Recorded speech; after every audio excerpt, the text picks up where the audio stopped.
আমার ভাইয়েরা, দোস্ত আহবাব, শেখ মুজিবুর রহমান বঙ্গবন্ধু জাতির পিতা কি? আগে বুঝেন, এরপরে উত্তর দিবেন। বাংলাদেশ নামক রাষ্ট্রটার প্রতিষ্ঠাতা আওয়ামী লীগের দাবি হিসাবে আপনারা সবাই এটাকে সমর্থন করবেন, এটা আমি বলি না, কারণ এখানে বিএনপিও থাকতে পারেন, জাতীয় পার্টি থাকতে পারেন, অন্য দল থাকতে পারেন, ঠিক আছে না?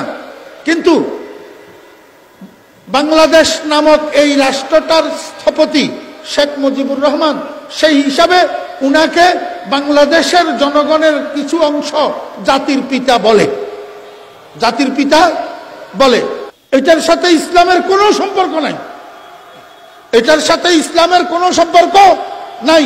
এটার সাথে সম্পর্ক হলো ভূগোলের একটা টুকরার স্বাধীনতার সম্পর্ক, ভৌগোলিক পরিমাপের একটা এক টুকরা মাটির স্বাধীনতার সম্পর্ক।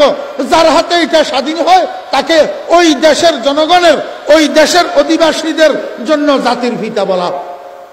আমি আপনাদেরকে আমার আসল বোঝানোর উদ্দেশ্য হলো, হযরত ইব্রাহিম আলাইহিস সালাম বাংলাদেশ স্বাধীন হওয়ার স্থপতি হিসাবে জাতির পিতা না।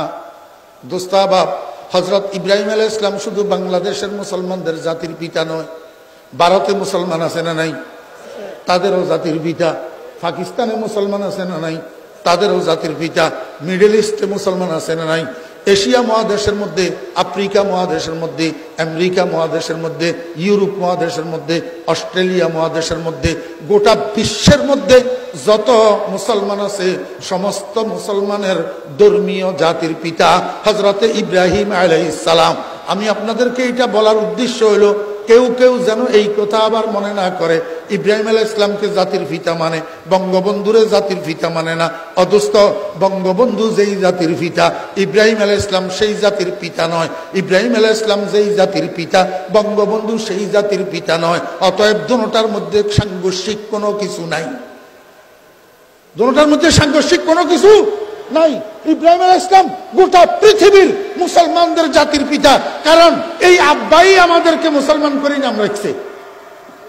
মুসলমান করি আমাদেরকে নাম রাখছে কে? এই আব্বা। দেখেন না, 7 দিন বয়সে বাচ্চার নাম রাখে কে? আব্বাই না। অন্যরা চয়েস করেই দেয়, ঠিক আছে, কিন্তু এই কাজটা কর্তব্য কার? বাপের। এই কাজটা কর্তব্য কার? বাপের। আমি আমার কথা না, রাসূলুল্লাহ সাল্লাল্লাহু আলাইহি ওয়াসাল্লাম বলছেন, ফালইউহসিন ইসমা, বাপের দায়িত্ব সুন্দর একটা নাম রাখা।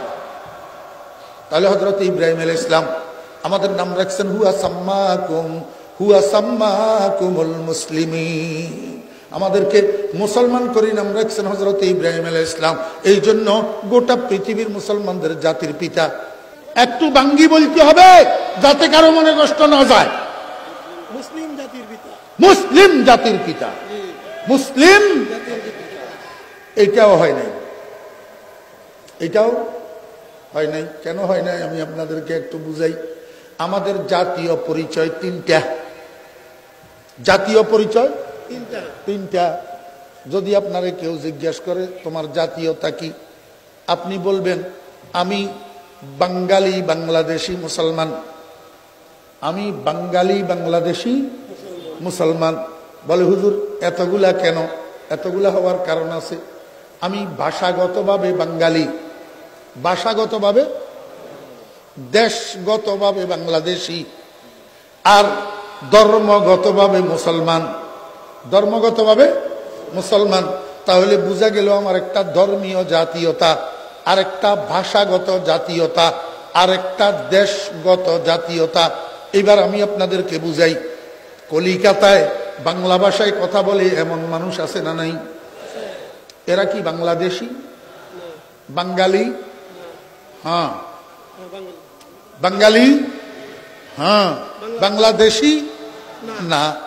কলিকাতায় যারা বাংলা ভাষায় কথা বলে এরা জাতিগতভাবে, ভাষাগত জাতীয়তায় বাঙালি, কিন্তু রাষ্ট্রগত জাতীয়তায় ইন্ডিয়ান। রাষ্ট্রগত জাতীয়তায় ইন্ডিয়ান। আমাদের দেশে ওই যে পার্বত্য চট্টগ্রাম একটা পাহাড়ি অঞ্চল আছে, এখানে উপজাতিরা বাস করে। এই উপজাতিরা মারমা ভাষায় কথা বলে, চাকমা ভাষায় কথা বলে, মুজ্জা ভাষায় কথা বলে, বাংলা জানে না, বাংলা জানে না। আমার ভাইরা, দোস্ত আহবাব, এরা ভাষাগতভাবে মারমা, ভাষাগতভাবে চাকমা, ভাষাগতভাবে মগ, বাঙালি না, বাঙালি না, তবে বাংলাদেশি। তবে কি বাংলাদেশি, কারণ এরা বাংলাদেশ নামক রাষ্ট্রের নাগরিক। বাংলাদেশ নামক রাষ্ট্রের কি নাগরিক, ধর্মগতভাবে অমুসলিম, ধর্মগতভাবে অমুসলিম। তাহলে বোঝা যায় বাংলাদেশে অবাঙ্গালি আছে বাংলাদেশি যারা, আর ইন্ডিয়াতে বাঙালি আছে অবাংলাদেশি যারা। ঠিক না ঠিক? তাহলে আমরা যে মাঝখানে, আমরা কি, আমরা বাঙালি যে এই কথাও ঠিক ভাষাগতভাবে, আমরা বাংলাদেশি যে এই কথাও ঠিক হ্যাঁ রাষ্ট্রগতভাবে, আর আমরা মুসলমান যে এই কথাও ঠিক ধর্মগতভাবে। আমাদের জাতীয় পরিচয় কয়টা হইল? এবারে আমার একটু বুঝান দোস্ত। আমাদের দেশের কিছু রাজনৈতিকেরা আমাদের আইওয়াশ করে, কি করে? আইওয়াশ করে। একজনে কয় আমার জাতীয়তা বাঙালি জাতীয়তা, আরেকজনে কয় আমার জাতীয়তা বাংলাদেশি জাতীয়তা। আমি তো কই দোনোটা ঠিক, দোনোটা কি ঠিক। অতএব এইটা লইয়া এগুলো হলো শাব্দিক বহস, এগুলো হলো শাব্দিক বিতর্ক। এই শাব্দিক বিতর্কের সাথে জাতির উন্নতি অবনতির কোনো সম্পর্ক নাই। আইওয়াশ। আর কয় মোল্লারা কিছু বুঝে তুঝে না, মোল্লারা কিছু বুঝে না। আল্লাহু আকবার।